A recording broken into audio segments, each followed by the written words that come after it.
Well, kali ini gue akan membahas alur cerita film War Dogs. Jadi gini, film ini dibuka dengan memperlihatkan seorang tukang pijet di kawasan elit yang bernama David Pecos. Hidupnya selama ini nggak pernah berjalan mulus. Bahkan di dalam pekerjaannya dia selalu direcehkan dan hal itu membuatnya muak. Dari situ, dia keluar menjadi tukang pijet dan mencoba bisnis spray dengan menghabiskan tabungannya. Yang sayangnya, nggak berhasil juga. Suatu hari David pergi ke sebuah pemakaman dan bertemu sahabat waktu kecilnya yang bernama Ephraim Diveroli.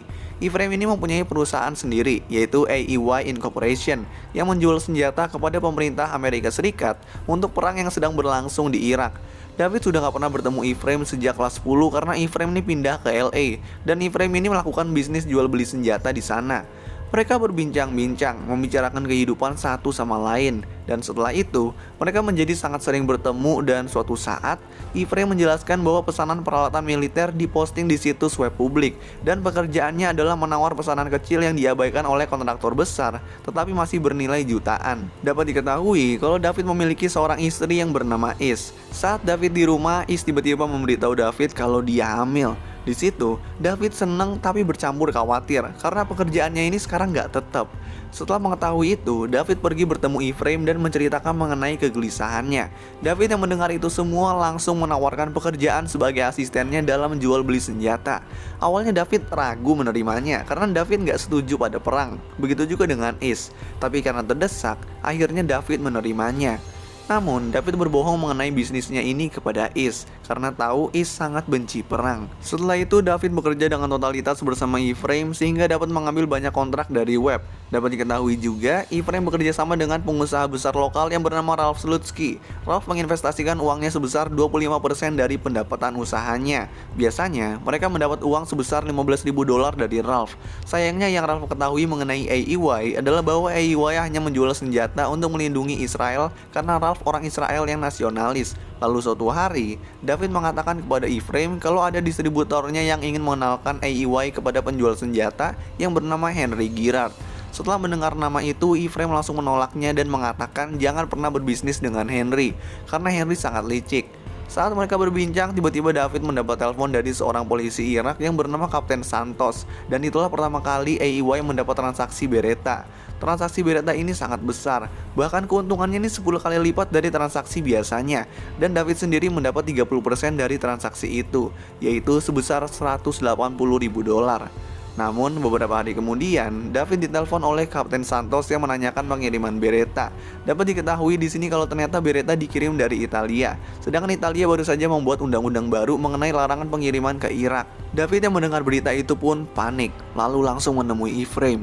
Untungnya, Ephraim sudah memikirkan jalan keluarnya, yaitu mengirim Beretta dari Italia ke Yordania, negara tetangga Irak terlebih dahulu. Kemudian besoknya, tiba-tiba Ephraim datang di tengah-tengah acara milik Is untuk berbicara dengan David. Ternyata, Beretta yang berada di Yordania disita, sehingga pengiriman terhambat. Ketika mereka membahas hal itu, Is datang dan mendengarnya.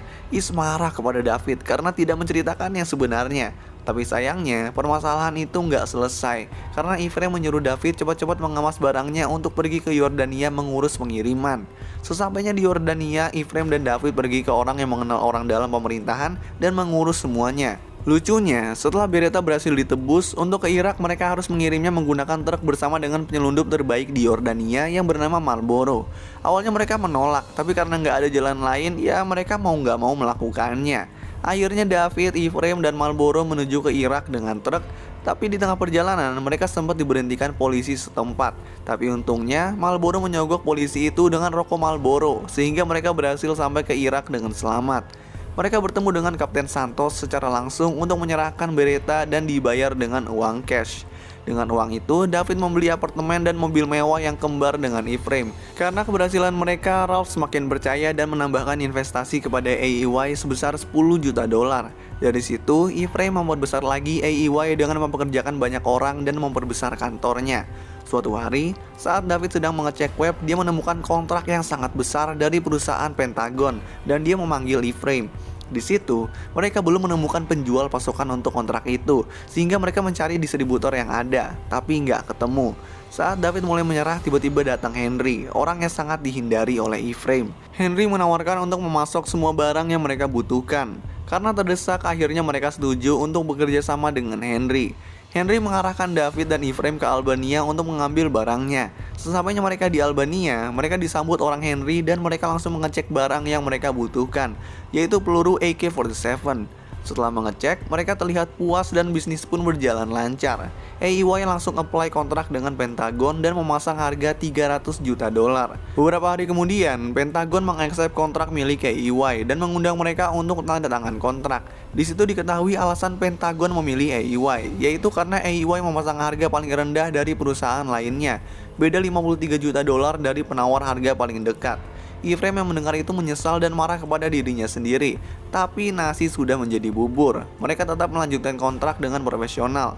Sepulangnya David ke rumah, dia disambut oleh Is yang ingin mengungsi ke rumah orang tuanya karena ternyata Is menemukan banyak kebohongan lagi yang selama ini ditutupi oleh David.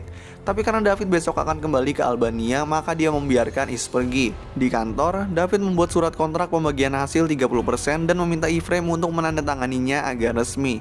Ephraim yang melihat itu malah merasa curiga, tapi tetap menandatanganinya. Di Albania, David ditemani orang asli Albania yang bernama Baskim dan mereka pergi ke gudang untuk mengepak barang-barang. Sesampainya di sana, David melihat barang yang dipak terdapat tulisan China dan itu nggak sesuai dengan perjanjian. David mengadu ke Ephraim dan Ephraim yang mendengar itu langsung datang ke Albania. Ephraim mempunyai ide bagus, yaitu mengganti pakai tulisan China itu dengan kemasan baru. Walaupun itu sangat ilegal, tapi mereka melakukannya. David menyuruh Baskim untuk mencari perusahaan yang dapat mengurus kemasan itu dan setelah ketemu, mereka dapat deal dengan cepat. Bahkan karena kemasan baru itu mereka bisa menyimpan keuntungan 3 juta dolar lebih banyak. Lalu dapat diketahui kalau ternyata Henry mengambil keuntungan dari menjual peluru ke AEY sebanyak 400% dan itu membuat Ephraim marah. Ephraim hampir saja membatalkan kontrak dengan Henry, tapi David nggak setuju dan marah-marah. Karena hal itu, Ephraim merobek kontrak dengan David secara diam-diam dan merasa kecewa. Dari situ terjadi hal aneh. David yang berada di Albania tiba-tiba diculik oleh orang Henry dan hampir ditembak. Henry ternyata mengetahui akal busuk AEY. Setelah David dilepaskan, dia langsung mengepak barangnya untuk pulang. Saat itu juga, pemilik perusahaan kemasan mendatangi David dan mengatakan kalau mereka sama sekali belum dibayar dari awal. David yang terburu-buru mengatakan kalau dia akan mengurusnya. Sebelum berangkat, David didatangi ibu-ibu yang ternyata istri Baskim. Ibu-ibu itu menanyakan mengenai keberadaan Baskim yang gak pulang sejak kemarin. Sayangnya, David juga gak tahu keberadaannya. David terus memikirkan Baskim dan sangat curiga dengan hilangnya Baskim. Sepulang dari Albania, David langsung mendatangi rumah Is dan meminta maaf. Dia berjanji gak akan membohonginya lagi, dan Is pun memaafkannya. Setelah itu, ia pergi menemui Ephraim untuk meminta bagiannya dan akan berhenti, tapi Ephraim menolaknya. Lalu David mengatakan akan menuntut Ephraim dan dia akan memberikan bukti dengan kontraknya. Namun sayangnya kontrak itu udah nggak ada. David pun marah dan meninggalkan Ephraim. Beberapa minggu kemudian dapat diketahui kalau ternyata David kembali menjadi tukang pijat. Saat bekerja, tiba-tiba David didatangi oleh Ralph yang berniat menengahi permasalahannya dengan Ephraim. Lalu mereka pun bertemu bertiga. Tapi sayangnya permasalahan nggak dapat diselesaikan baik-baik karena David masih marah, sedangkan Ephraim tetap nggak ada niatan mengganti uang David. Besoknya, tiba-tiba David ditelepon wartawan yang ingin mewawancarai dia mengenai pergantian kemasan peluru China. Saat David ke lift, tiba-tiba dia bertemu dengan Ephraim. Mereka pun satu lift dan membicarakan mengenai wartawan itu. Sesampainya mereka di lobi, ternyata udah banyak polisi yang berada di sana. Mereka pun ditangkap. Dapat diketahui, ternyata pemilik usaha kemasan yang sudah mengadukan mereka ke polisi.